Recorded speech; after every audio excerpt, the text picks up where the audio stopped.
What's good, YouTube? DM Gaming here, guys. And I want to, first of all, give a big shout out to Vic, man. He the one directed me towards this information that is already in game right now. Yes, you can go and check this out right now in your memories, or actually it's acquired from the memories that you pick up throughout the game. But guys, DLC 5 story is already in the game and we're gonna cover it today. So if you're new to the channel, hit that subscribe button. Let's get this video to 1,000 likes, guys. That's the goal, 1,000 likes. Turn on that bell icon so you don't miss a single upload. I may be missing a few slides, okay? Because I'm still missing some memories. But what we're going to do is go through what the game is telling the story about the 23rd World Martial Arts Tournament arc. And this brings new life to what I believe is going to come to the game, because if this stuff is already in the game, they need to include it, i.e. Goku's training on the lookout. We have to have that. Because guys, remember, there is Goku and Chichi isn't married during this arc. So where is Goku's central hub? He didn't go to Master Roshi's location. He didn't go to Kami's house. Okay. So it makes sense that the lookout is the general location because he ate there. He spent all his time there. He spent 3 years on the lookout training. So, and also not only that, but there were certain story events that happened that went along with his training that we'll cover as well, that will add to, if they put it into the DLC, it makes sense because it adds to the story. So let's get into it. I've put these in chronological order best as I could based on the ones that I had unlocked, but we'll read through them. So this is Kami's secret: Goku's journey to Kami's lookout to revive Shinron. But he's unable to make it past Kami's attendant, Mr. Popo. Seeing Goku's determination to best Mr. Popo, Kami allows Goku to bypass that requirement and meet him. Goku is shocked when he first lays eyes on Kami. He's the splitting image, or I'm sorry, splitting literally because they did split, but spitting image of Demon King Piccolo. So if you haven't followed the 23rd World Martial Arts Tournament, if you go to Hulu, no, it's on... If you have the Funimation app, it is season 5 of Dragon Ball. Okay, it's also on Hulu, but it's all in Japanese on Hulu. But you can go and watch that. This is when Goku finally makes it to the tower, because prior to this, he couldn't make it to the lookout. He had to find his power pole. So he had to relocate it, which he found it. He did find it at Master Roshi's house, and Launch had it. She made it into a broom. So he got the power pole and he was able to make it to the lookout. And here is where he met Mr. Popo. And he basically had to fight against Popo. And in order for him to meet Kami, he first had to get past Mr. Popo. So that was very, very interesting. They need to put that in the game. It's in the story. It's in the memories. It's there. Okay. But Kami sees something in Goku. And this is what they mean by he allowed him to bypass that requirement. Because Goku couldn't beat Popo. He couldn't lay hands on Popo. It was pretty intense. All right, going to the next one, okay? This is whenever Goku begins his training with Mr. Popo, because after meeting Kami and stuff like that, Goku was like, hey, I want to stay here and I want to train. I don't want to go anywhere. I want to train. I want to get better, because he was so enticed by how strong Mr. Popo was that Goku was like, hey, I want to get better, okay? Says here, Goku is able to defeat Demon King Piccolo in battle, but Shinron is still gone. Okay, this is just giving a little pre-info to this, but whatever. This is after he meets Popo, because if you watch it, then you know the little bell thing. But anyway, in order to bring back Krillin and the others slaughtered by Demon King, Goku first needs to revive Shinron. He makes his way to Kami, the creator of the Dragon Balls, hoping something can be done. Kami resides far above Korin Tower and only see those who have been given permission by Korin and bought his bell. With bell in hand, Goku uses Power Pole to reach Kami's lookout. So, my mistake, guys. This one is actually before this one. Okay, so there is a training that Goku does. I thought that's what this was. There is a training that Goku does with Mr. Popo, where Popo teaches him about moving without the bell ringing. So you know, that's what I thought this slide was actually from. But this is actually the precursor to the previous slide.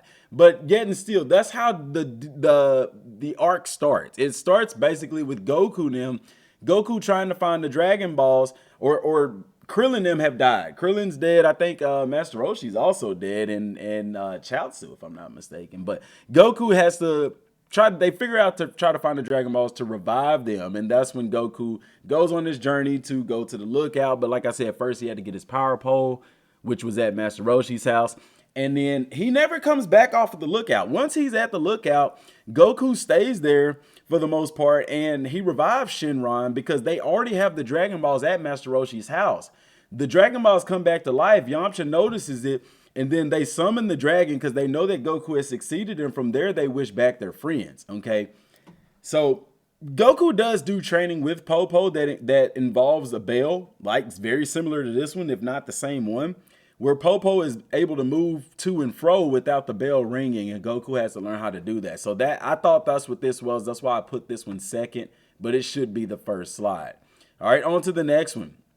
Some more training where this is where Goku actually trains against his clone, which was really, really cool. Because the clone, he found out later that the clone wasn't more powerful than he was.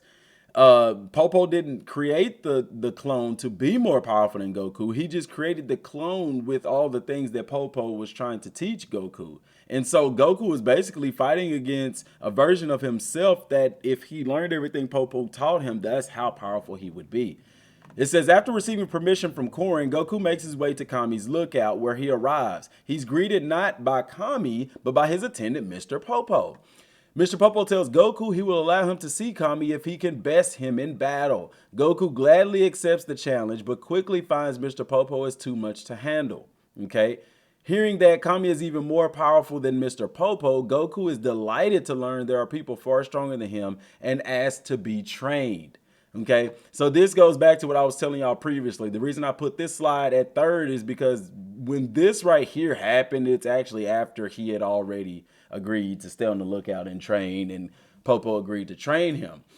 The way that I would love for them to set this DLC up is very similar to the Whis and Beerus DLC in the Fukasu no F DLC for Dragon Ball Z Kakarot, where, you know, Goku doesn't fight Kami, but similar to how Whis was pretty much the central person for the DLC, I would like them to set that up similar with Mr. Popo, i.e. Popo's training. And I did a video talking about that, so go to the channel and check that video out. But that's how I like for them to do this, because let's be real, the 23rd World Martial Arts Tournament is an amazing arc. But guys, this 3-year training that Goku went through on Kami's lookout with Mr. Popo is extremely important. It's monumental to how that tournament even plays out, because without this training, Goku doesn't become who he was. You see what I'm saying?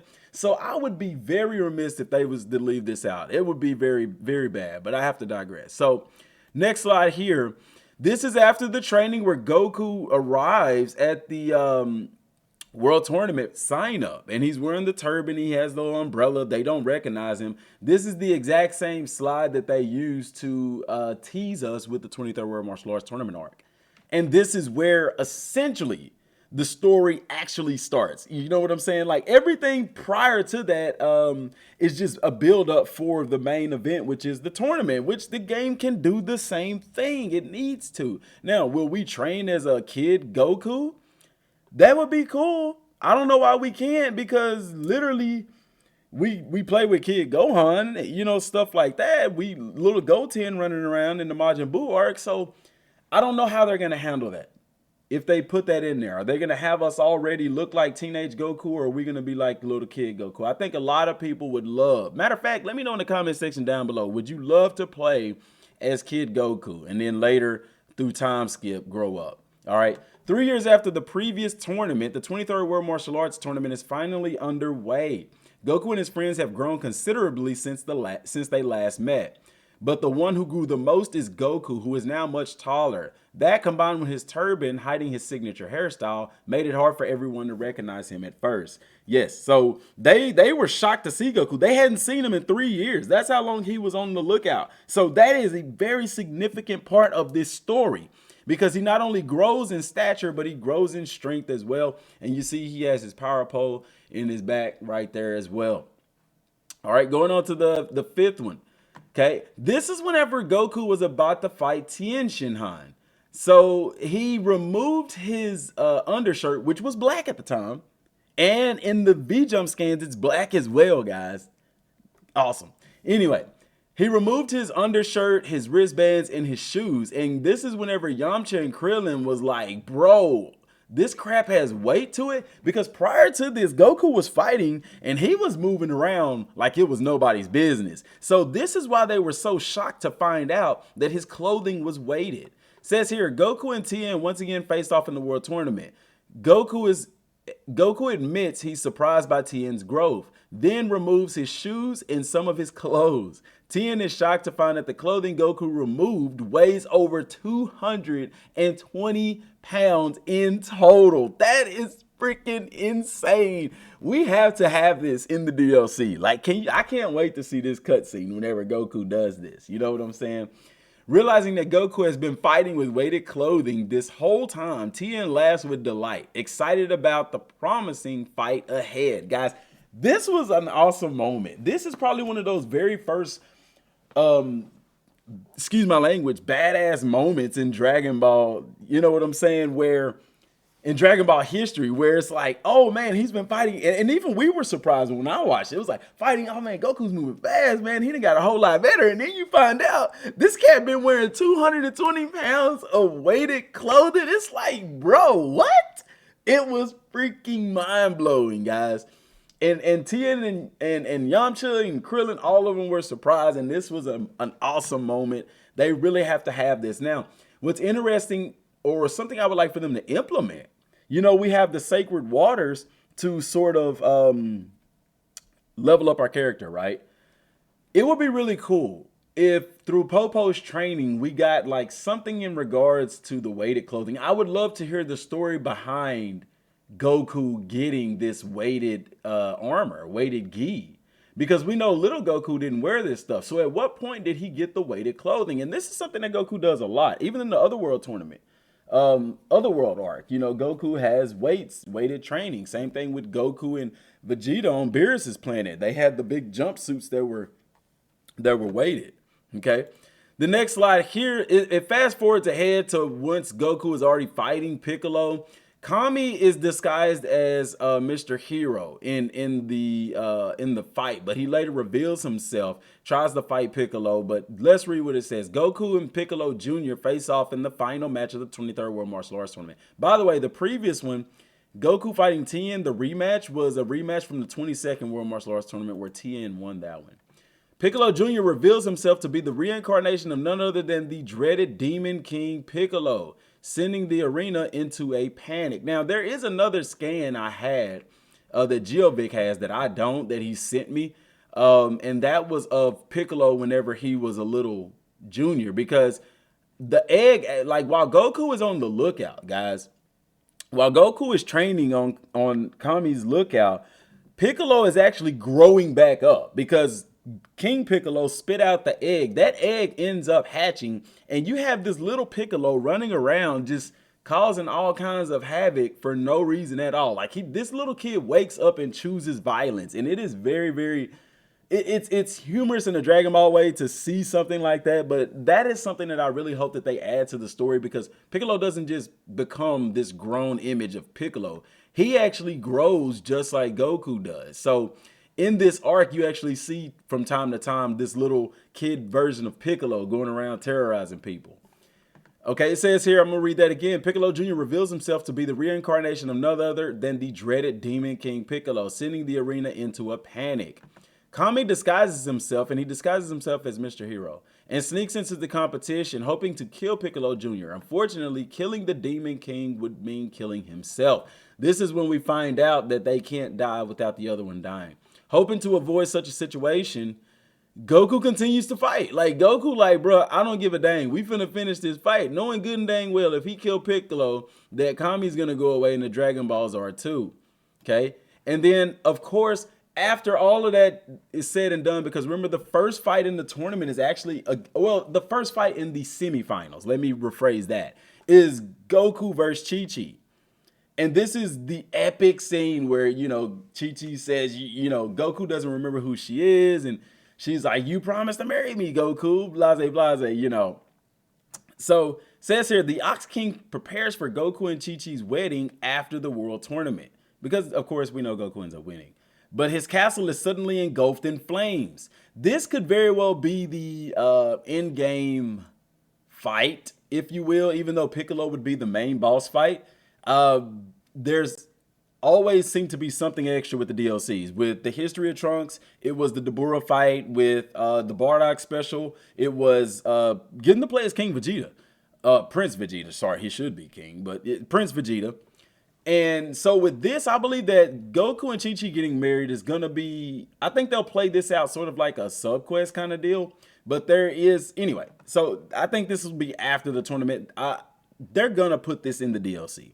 Now, if they're going to put it as a mission, which they should, because Goku and Chi-Chi teamed up to actually help the Ox King because his house was, his castle was engulfed in flames and stuff like that. They had to go on a mission to do that. So I can very easily see them creating sub-quests or missions to do that involve this. I don't see them doing that as a cutscene.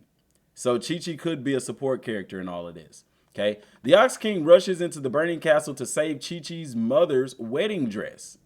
That screams sub-quest. Anyway, after extinguishing the flames and saving both the dress and the Ox King, Goku and Chi-Chi get married. So this is how it all ends, with them getting married and stuff like that, which will lead us directly into the start of Kakarot, where Goku is doing mental training against Piccolo, which at the beginning of that, we always wondered, why is Goku doing mental training against Piccolo? You know what I'm saying? And if you know Dragon Ball, you know why. So for those of you who may not know why Goku started out doing mental training against Piccolo, it wasn't so much for the demo of the game. It's because the last major fight that Goku had was against Piccolo. So that's a little info there for you. So guys, all of this is already in the game, including the training with Popo. And as we've seen in the V-Jump scans, ground combat is going to be a thing in this tournament. We saw the scan where Piccolo was punching the ground, or about to punch Goku. He was in his giant form, and Goku was indeed on the ground. That was not a cutscene, guys. That was in-game screenshot. Now, you say, well, they never show it from the side. Yes, if you ever realize from the V-Jump scans, what they do is take different angles of these super attacks in the game and stuff like that in these boss fights, and they show them to us. So yes, that is actually in game. That is not a cutscene. You can tell from the red aura that's on the ground. But yet and still, this is freaking amazing. Big shout out again to GeoVic for directing me to this, because I swear, guys, I never even thought to look through this stuff. Okay, but it is indeed here, and it is here in extreme detail. And I find it hard to believe. I'm gonna tell you, this would be a major L if Bandai Namco were to put out this DLC and not cover all of this stuff, man. It doesn't make sense. We gotta, man, God, let us play as little kid Goku. Let us train against Mr. Popo, because y'all have to understand this. Goku's gonna have to be able to level up in some way, shape, form, or fashion. I find it hard to believe that we will start this tournament from this point right here, because how are we going to get stronger? Because at the moment that Goku enters the tournament, he doesn't go off and train. The tournament is literally from day to day. So it's one of those things where all of our training should come from Popo. That should be a major part of this arc, as well as this part, because notice it's in 3 parts. The Bardock special was in 3 different parts, okay? They could do the very well same with this. The first part being Goku getting to Kami's Lookout, training with Mr. Popo. Act 2 could be the entry level of the tournament, as well as the pretty much the tournament itself, because in 3 acts, Act 2 would be the climax, which would be him, the tournament, and leading up to the fight with Piccolo. And then Act 3 would be Goku's adventures after the tournament, leading up to his marriage with Chi-Chi. Guys, oh my gosh, do not mess this up, Bandai Namco. Give us the training that we so deserve. Give us in-ground combat and add tournament mode to the main game. This is a perfect opportunity to extend the lifetime of Dragon Ball Z Kakarot. Because let's be honest, guys, I ain't been even playing the Bardock special. Ain't no need to. We've already beaten it. I mean, only thing I do on there is probably training. I hadn't done that in a long time. I've been playing Hogwarts Legacy. But yeah, I need to train. I need to get my character level up for no reason. I don't know. But guys, let me know what y'all think about all this information, man. This is freaking dope. Big shout out to you, GeoVic, the legendary subscriber himself. Guys, thanks for watching. Till next time, peace.